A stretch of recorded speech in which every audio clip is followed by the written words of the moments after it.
Hello दोस्तों, नमस्कार। कैसे हैं आप सब। मैं आपके सामने उपस्थित हुई हूँ एक रचना लेकर के, जिसका शीर्षक है कभी कभी। कि कभी कभी मुझे ऐसा लगता है, कभी कभी मुझे ऐसा लगता है कि मैंने ठेका ले रखा है मानवता सब में फैलाने का।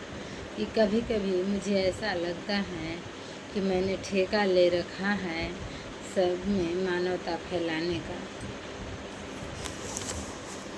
क्यों कभी कभी मुझे ऐसा लगता है कि सभी सच ही बोले। कि क्यों कभी कभी मुझे ऐसा लगता है कि सभी सच ही बोले। कभी कभी ऐसा लगता है दया सहानुभूति सब में कूट कूट के भरे हैं। कि कभी कभी मुझे ऐसा लगता है कि दया सहानुभूति सब में कूट कूट कर भरे हैं। कभी कभी मुझे ऐसा लगता है कि कोई किसी को धोखा ही ना दे। कि कभी कभी मुझे ऐसा लगता है कि कोई किसी को धोखा ही ना दे। कभी कभी मुझे ऐसा लगता है कि कभी कभी मुझे ऐसा लगता है कि सब में भाईचारा भाईचारा रहे।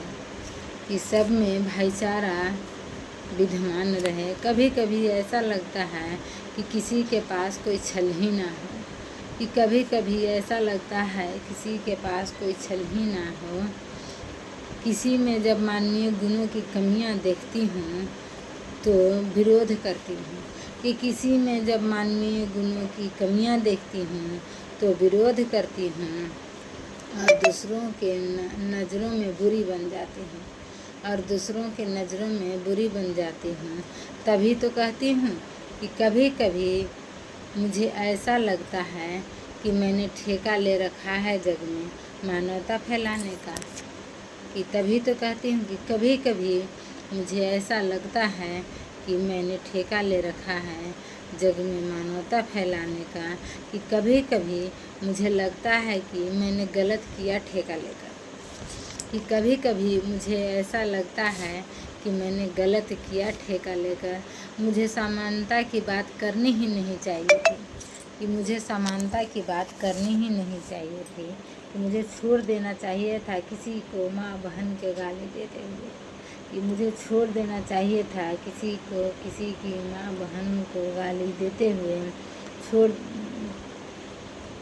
छोड़ देना चाहिए था परंपराएं जैसी हैं वैसी हैं।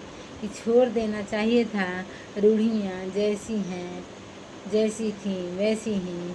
कि परिवर्तन और तर्क की बात करनी ही नहीं चाहिए थी। कि परिवर्तन और तर्क की बात करनी ही नहीं चाहिए तो कितना अच्छा था सबके अनुकूल रहती। कि कितना अच्छा था मैं सबके अनुकूल रहती। लोग मुझे गऊ जैसा कहकर बुलाते। कि लोग मुझे गऊ जैसा कहकर बुलाते। लेकिन कभी कभी मुझे ऐसा लगता है वो तो सही होता, मैं पढ़ी लिखी नहीं होती। कि लेकिन कभी कभी मुझे ऐसा लगता है कि वो तो सही होता, मैं पढ़ी लिखी ही नहीं होती। लेकिन फिर मुझे लगता है कि गुरुओं ने पढ़ाया होगा तो ज़रूर कोई उद्देश्य रहा होगा। कि लेकिन फिर मुझे लगता है कि गुरुओं ने पढ़ाया होगा तो ज़रूर कोई उद्देश्य रहा होगा। शायद यह कि सही गलत नाप तौल का ज्ञान रख सकूं। शायद यह कि सही गलत नाप तौल इत्यादि का ज्ञान रख सकूं। बहुत बहुत धन्यवाद दोस्तों। कैसी लगी कविता मुझे ज़रूर बताइएगा। आभार।